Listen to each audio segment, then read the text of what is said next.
in the best shape, but Midas certainly is playing better than I thought, and I'm quite happy about this. Midas actually makes it through here. That would be quite cool. Anyway, let's see. Probably just gonna go straight into the game here. No breaks, no rest for the wicked, or for the commentators, as the case may be.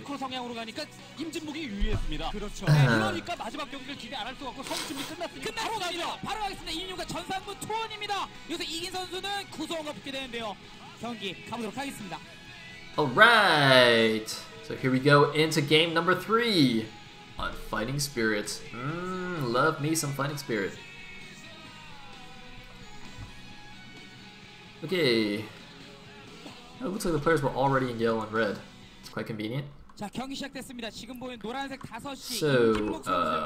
T5 against T1. Seems about right. There is the ninja himself. Man, he looks quite cool with that ninja mask, though. I'm not gonna lie, like he doesn't look silly. He actually looks cool. Like, if I saw him in a dark alley, I would fear for my life. I would probably just assume that I was dead already, considering, you know, he's a ninja and we're in a dark alley. But that's pretty cool. Maybe, you know, wait, what if he's not actually sick, but he wore it just to like impress the Star Girls? You know, just wants to look cool for them. Man, that'd be pretty sick. That's like his pickup strategy. He doesn't have a pickup line. He just puts on a ninja mask. I don't know. I think it's legit. Maybe this is why I'm single. Anyway, so Fighting Spirit, pretty standard 4-player map. Nothing crazy gonna go on. I'd be curious to see if we see some kind of mass ultras like last game. I don't think it'll be as likely because I mean there were a couple of factors that made Electric Circuit good for that thing. The spaces between the main and the natural and the rest of the map are quite wide open, so you can get a lot of ultras running in. Also, the barracks block that we saw PianO do is not possible on Fighting Spirit. You know, it's a ramped map, so you can't do that kind of trick. So again, that's not quite as good. So yeah, I think we'll probably see a slightly more normal game. I think we'll probably see something slightly more similar to game number 1. Depending on these openings, and yeah, it doesn't look like there's any proxy A racks this time or anything like that. So, yeah, standard games. I'm trying to remember what the openings were in game number 1. Actually, I think it was a 1-racks expand from Midas versus just a factory expand from PianO. Neither player's gone for the 1-racks expand here, though. Even though it's also a legitimate strategy.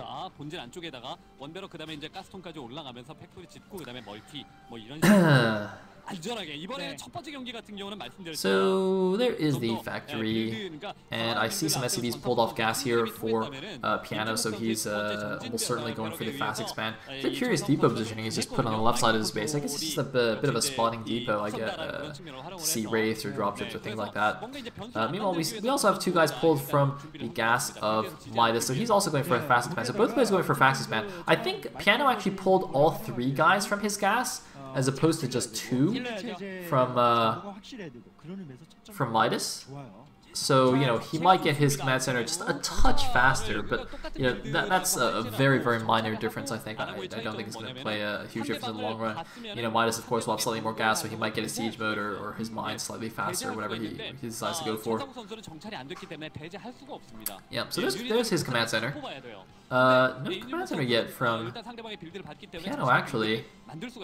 Okay, so despite what I was saying, he's actually gotten his one slightly slower, which is a bit peculiar to me. I'm not really sure why this has happened. Maybe he made a couple of extra SCVs or something. Maybe Midas might have cut an SCV. And it looks like Midas actually hasn't scouted his opponent yet, which is quite interesting. You can see he's actually gone top left, bottom left, and now he's finally going over to PianO's base. Whereas I believe PianO already got the scout off, and is indeed sending his barracks to go and continue the scouting. And ooh, we got a bit of a hidden starport here for Midas, very similar to what he did in game number 1, even though the opening is different. He is still following up with that one port. Doesn't look like he's adding a second one just yet, so I guess one port Cloaked Wraith once again. It seems like he is comfortable with that strategy. Indeed, in last game on Electric Circuit where he couldn't go for that, he did actually lose. So here we go, 2 Vultures from PianO, going to scoot over to the front, probably not really going to be able to do too much. You might want to lead with the barracks to see kind of what units are here, although, whoa, there's actually only 1 Vulture and 1 Marine here. The SCV's coming down, they're going to have to help out here, do a Master Power on this Vulture. Yeah, Vultures actually do reduce damage to other Vultures. So you can actually mass repair Vultures fairly effectively, but it looks like there's just too much stuff here, so PianO has to pull back, or sorry, Midas has to pull back. It looks like, yeah, he just had a siege tank, and whoa! PianO is trying to force his way up the ramp, or maybe he's just trying to kill SCVs. Look, it looks like he's just trying to kill as many SCVs as possible here. Interesting choice, suiciding a couple of Vultures in exchange for SCVs. Not necessarily a bad choice, in fact. And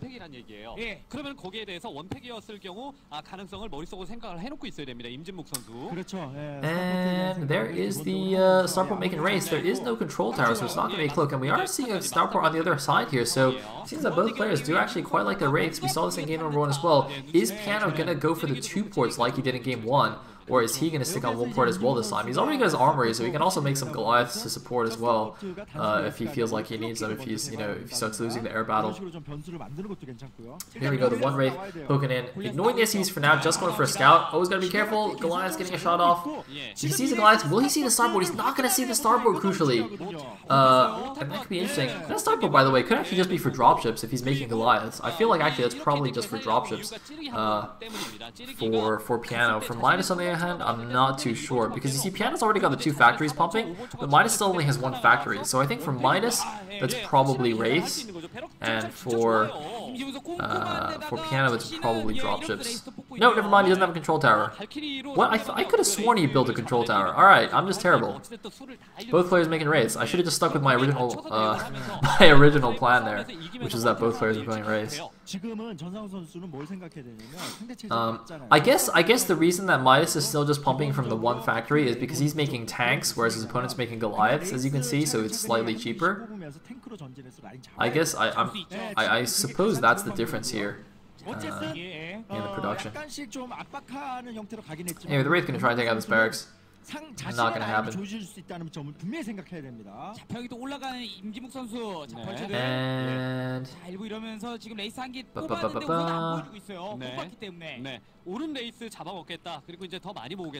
alright. The Wraith coming back. Actually, it's probably the original one. Yeah, it's because it got damage. So he's gonna poke around, and now he's gonna see the Wraith. Oh, and you're caught. You have no cloak. You're dead. You are dead. Nice try though. Nice little move and shoot micro from Midas. Sorry, from PianO, excuse me. Note that these are not like, oh man, what are those things called? What's the SC2 version of Corsairs? Phoenixes, that's the one. Yeah, these aren't like Phoenixes. They don't move shoot automatically. You kind of have to do like a little bit of scoot and shoot micro to make it work. I cannot believe I completely forgot what the unit was called. That was weird. I was like, in my head, I was like, Corsairs? It's not Corsairs. What is it? Anyway. Looks like, the counter Wraith attack from PianO's doing a little bit here. Gonna delay that Academy. It's quite annoying. It is most useful to pick off SCV's buildings, not only because it delays the building, but also because the SCV can't run away while it's building stuff. So that's pretty good.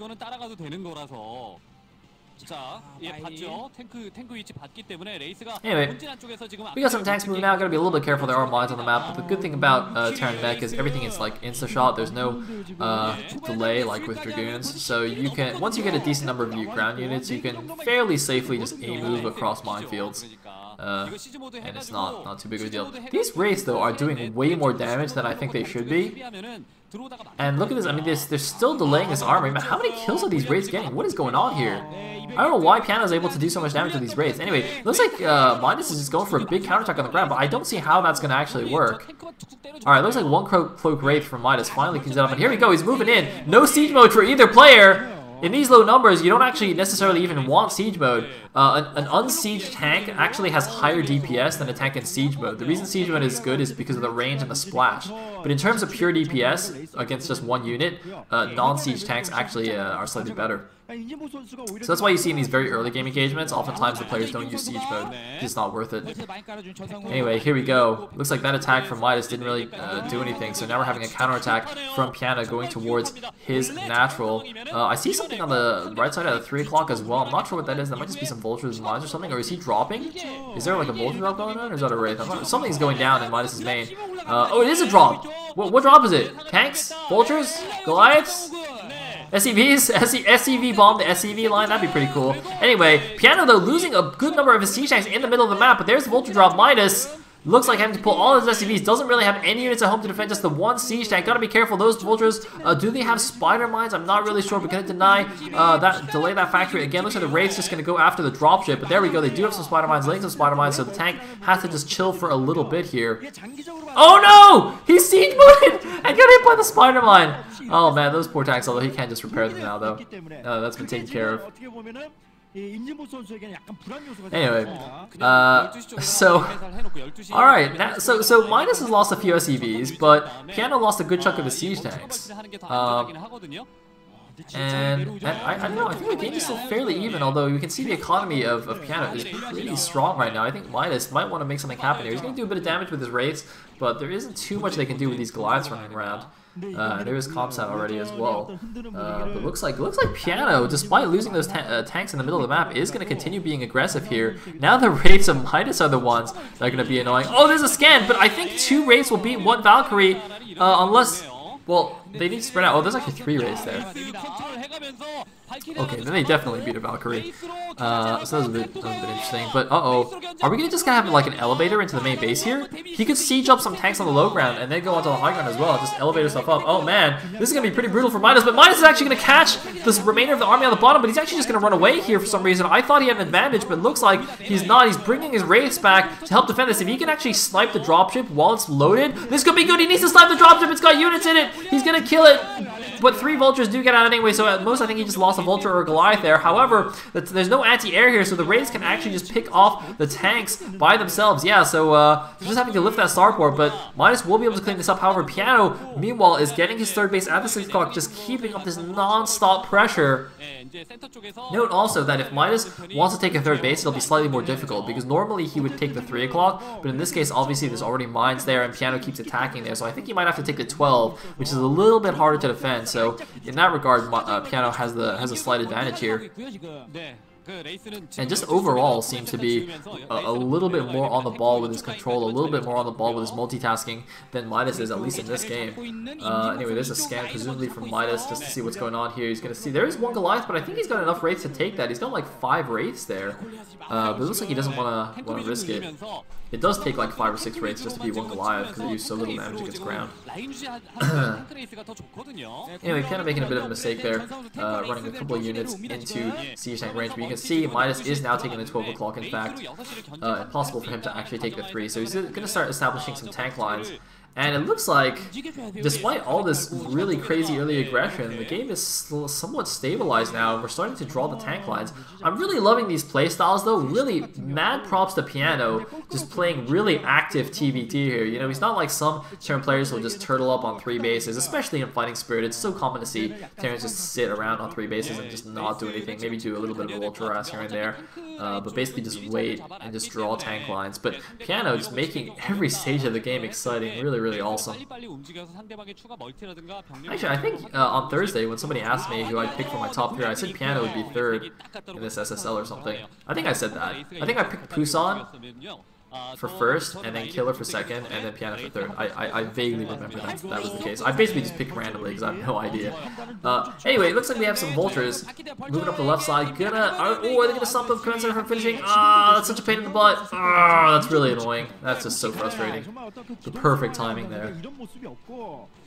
Especially because he also had transferred some SCVs as well. Now the transfer timing is all messed up. Yuck. Yuck. Anyway, so looks like the Wraiths are going to help clean that up. Midas really seems to like going for these Wraith strategies. I think in the first game also he did the same thing. Now the first game I did comment on how his Wraiths, I mean, he didn't seem super duper active with them. He didn't really seem to be abusing their mobility quite as much as I thought he could be, especially on a map like Mist. But in this game he's using them. He's been doing all right.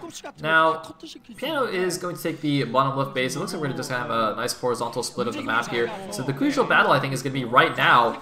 Can Midas actually hold this tank line here? He's got more tanks, but not as many support units. But I think he'll probably be okay here, yeah, especially as the Wraiths come in. So PianO making a move on the left side, but the Wraiths come in, clean up all the siege tanks. So this does end up in a victory for Midas here.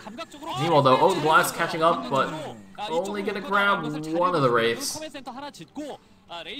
Yeah, so once that position is basically established there for Midas, that means he's got his top half of the map. Actually, no, I take that back. He doesn't, because the 3 o'clock base is still being camped out by PianO, and that base should belong to Midas. So he's going to have to dislodge that position eventually, or he's going to be down on the resource count. PianO also is slightly further forward in the middle, which means that he could potentially start mining from the middle expansion if the game gets to that late stage. That would, of course, be you know, in like 20-30 minutes time before that becomes an issue. But for the time being, both players are on 4 bases, although Midas isn't quite mining from his top left main yet, but he'll be mining there shortly. In the interim, both players just kind of establishing their positions. Right now, the tank counts are still relatively low, so you can see Midas actually trying to push forward here. See, the lines are not quite drawn yet. You don't have the big mass tank lines with turret support just yet, so it's still possible for there to be a bit of fluidity here. You can still have a bit of pushing and nudging while the lines aren't quite set yet. In fact, neither player seems to be making dropships or at all here. I suppose with Midas focusing on Wraiths, PianO doesn't really want to risk it, and Midas is happy just having the Wraiths as a mobile component, which I think is absolutely reasonable. In fact, this base at the bottom left only has 1 turret defending it. It seems that Midas doesn't realize this, but I'm pretty sure you can just send his Wraiths down there, kill the turret, and start taking down SCVs. It doesn't seem like there's that many Goliaths that are close by either, so that could be quite good. But in fact, it looks like Midas is actually moving down and establishing the 9 o'clock. So in fact, the map is going to be split slightly diagonally, with PianO claiming the 3 o'clock base and Midas claiming the 9 o'clock base. A really curious way to split the map here. I think that's not very in favor of Midas, especially since there's now suddenly a gigantic Wraith Valkyrie fleet just coming out of nowhere. If the scan goes down, those Wraiths of Midas are going to be obliterated. Oh my god, 4 Valkyries that are going to kill so many Wraiths. However, it looks like the Wraiths having a struggle to pick off this turret, but man,